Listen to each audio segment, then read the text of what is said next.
Assalamualaikum warahmatullahi wabarakatuh. Selamat pagi anak-anak, berjumpa lagi dengan Pak Koko. Hari ini kita akan belajar lagi tapi lewat daring. Semangat anak-anak ya, semangat walaupun lewat daring, tetap muka semangatnya tetap sama ya. Mau tidak mau anak-anak harus belajar bahwa pembelajaran daring ini memang harus kita laksanakan walaupun nanti tatap mukanya sudah ada, pastikan tatap muka kan terbatas. Jadi anak-anak harus memaklumi pembelajaran daring ini dan harus menyatu dengan pembelajaran daring ini, harus terima ya. Insya Allah apa yang Bapak sajikan lewat daring akan selengkap-lengkapnya, sedetail-detailnya. Jadi anak-anak tidak usah khawatir tentang pelajaran daring ini. Cukup gampang kok. Sebelum belajar silakan anak-anak persiapkan dulu bukunya, buka bukunya, buku tematik tema 2 ya, subtema 2, buka pada halaman 63 ya, halaman 63. Ayo ambil bukunya, yang belum ambil bukunya ambil dulu bukunya. Buku tulisnya, alat-alat tulisnya, penghapusnya. Ya, jangan jauh-jauh dari anak-anak, dekati tuh buku, penghapus, pensil, dekati semuanya ya. Sip, ya. Bagaimana posisi belajarnya? Terserah anak-anak gimana enaknya aja. Baik, kita masuk ke pembelajaran 3. Nah, sebelumnya ayo sama-sama kita perhatikan.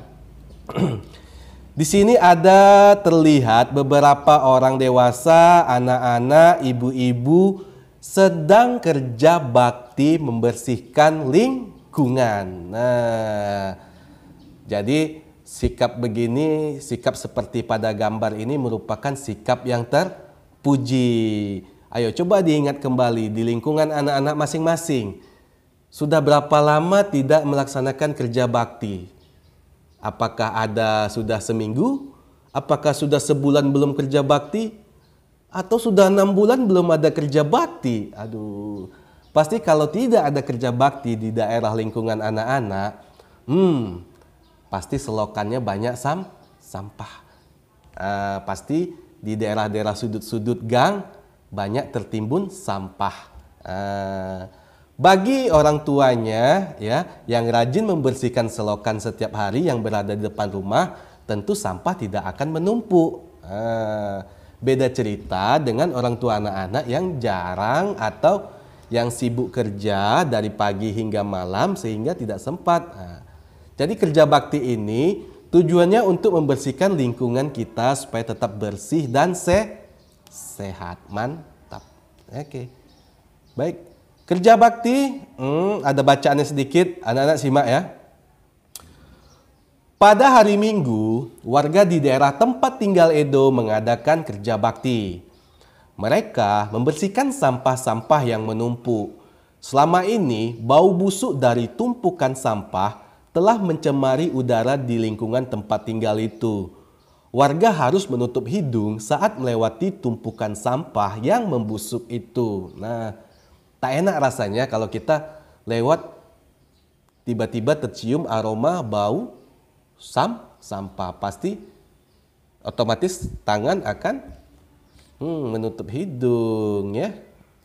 Sebelum melakukan kerja bakti, seminggu sebelumnya warga bermusyawarah untuk mencari pemecahan dari masalah sampah. Selain menggunung dan berbau busuk, kadang-kadang tempat sampah itu terlihat berantakan karena ada beberapa orang yang berusaha mencari botol-botol bekas untuk didaur ulang. Akibatnya, pemandangan dan udara di lingkungan sekitar tempat sampah jadi kotor dan bau. Nah, ini juga misalnya di sini sudah ada tumpukan sampah gitu kan. Tiba ada beberapa orang gitu yang ingin mencari bahan-bahan bekas untuk didaur ulang, otomatis kan sampahnya jadi berserakan. Nah, aromanya tentu bakal keluar. Seperti ini yang terjadi di dalam teks. Kita lanjutkan.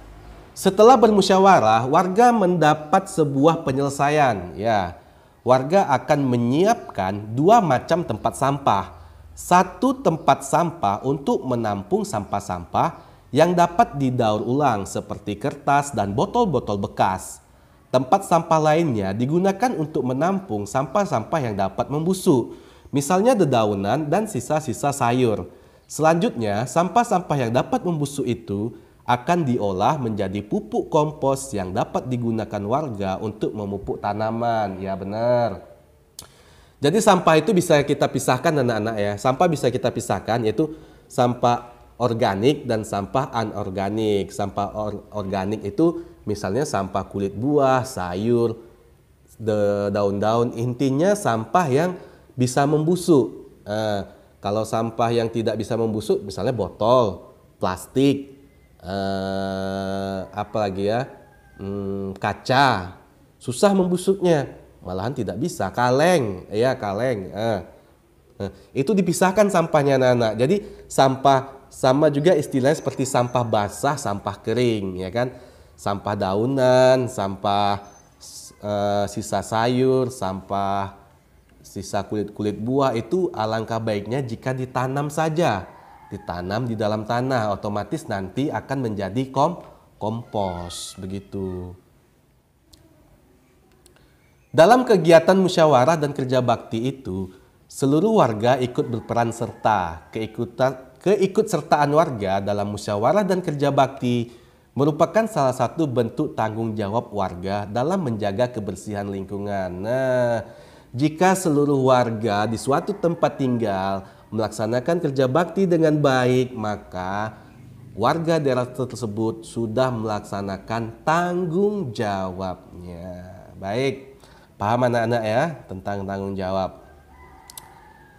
Ayo menulis, jawablah pertanyaan-pertanyaan berikut berdasarkan bacaan kerja bakti. Soalnya ada berapa ini? Ada 7. Baik, Bapak contohkan 2. Kapan kerja bakti dilakukan? Ya, kerja bakti dilakukan kapan kita pada hari Minggu. Baik, berarti jawabannya begini. Kerja bakti dilakukan pada hari Minggu.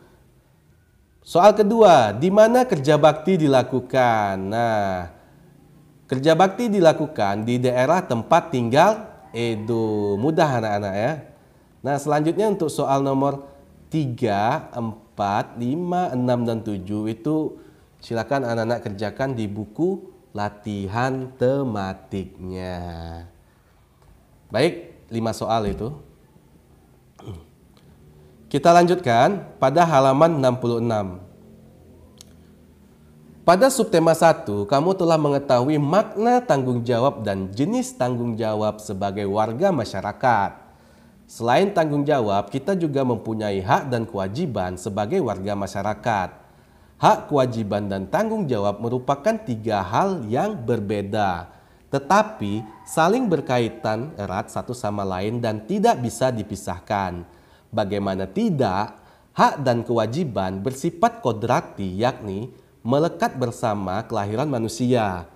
Hak dan kewajiban tersebut harus dilaksanakan secara bertanggung jawab oleh pihak yang bersangkutan. Orang yang tidak melaksanakan hak dan kewajibannya dapat dikatakan sebagai orang yang tidak bertanggung jawab. Ya. Bagaimanakah perbedaan antara hak, kewajiban, dan tanggung jawab? Nah, bagaimanakah perbedaan antara hak, kewajiban, dan tanggung jawab? Nah, anak-anak simak nih.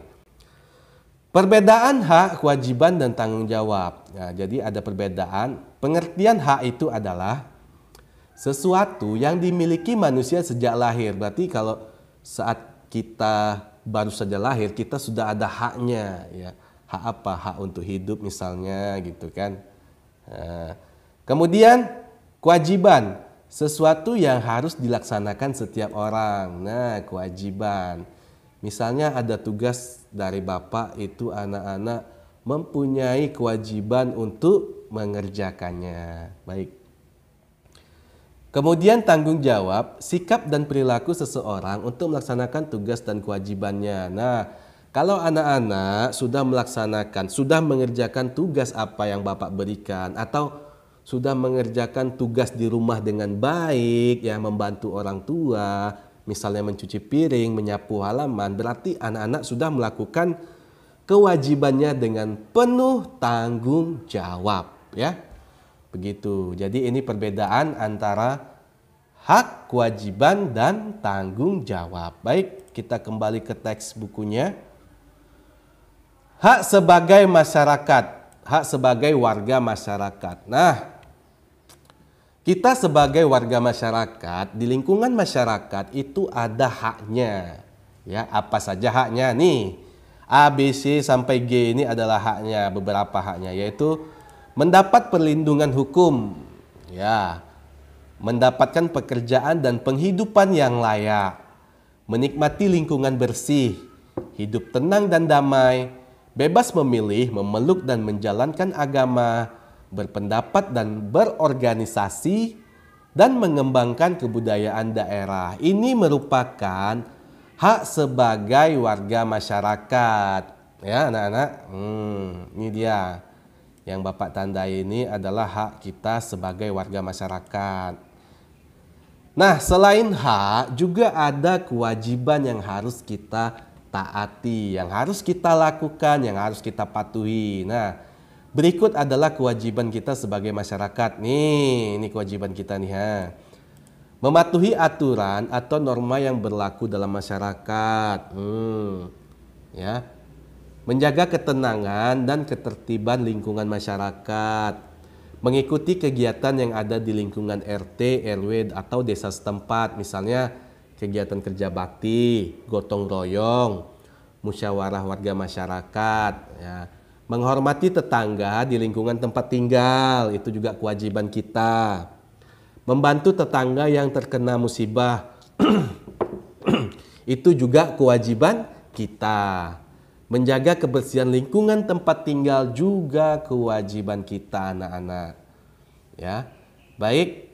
Nah, karena ini pembelajarannya panjang, jadi untuk pembelajaran 3 ini Bapak bagi 2 ya. Nanti di berikutnya ada lagi sambungan dari pembelajaran 3, karena kalau Bapak teruskan ini lama, ini jenis-jenis kegiatan ekonomi ini panjang, nanti satu video lagi untuk khusus membahas jenis-jenis kegiatan ekonomi.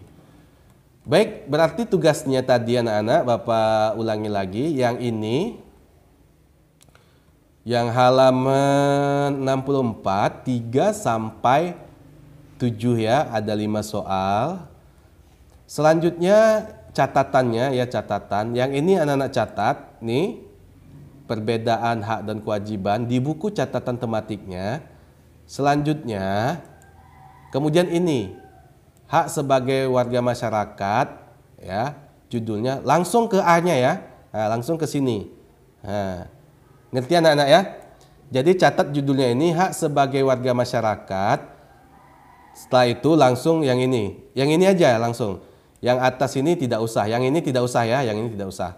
Yang ini tidak usah, langsung aja yang A, B, C, D sampai G-nya di buku catatan. Juga kewajibannya anak-anak catat di buku catatan tematiknya. Kewajiban sebagai warga masyarakat A, B sampai F ini anak-anak catat di buku catatan tematiknya. Baik, sudah jelas ya tugasnya.